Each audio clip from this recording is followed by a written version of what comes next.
that what makes America great is the fact that America is a can-do kind of country.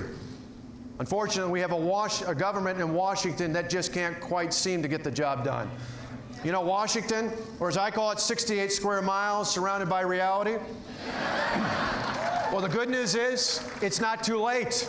We can turn things around.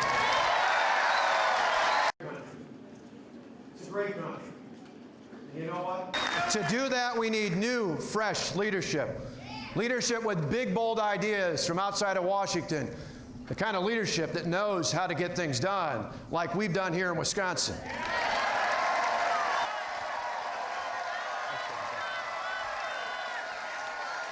Earlier this year, President Obama declared, he proclaimed that the greatest threat to future generations is global warming, climate change. Well, Mr. President, I respectfully disagree.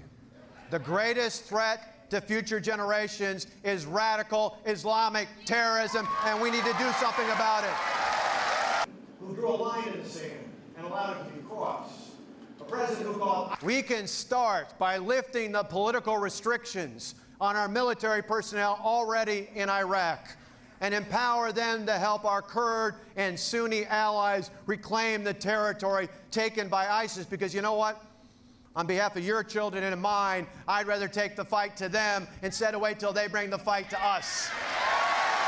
That begins by rebuilding the defense budget by going.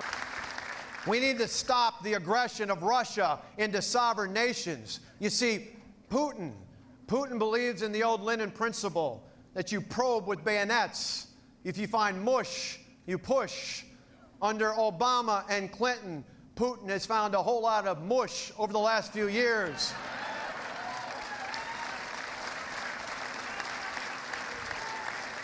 The United States needs a foreign policy that will put steel in front of our enemies.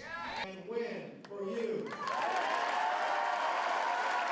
And so, after a great deal of thought and a whole lot of prayer, we are so honored to have you join with us here today as we officially announce that we are running to serve as your President of the United States of America.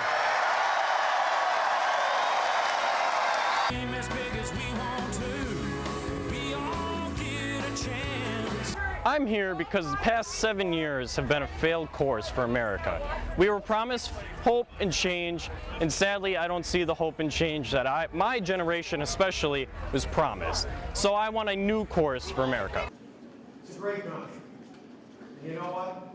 We just have to start.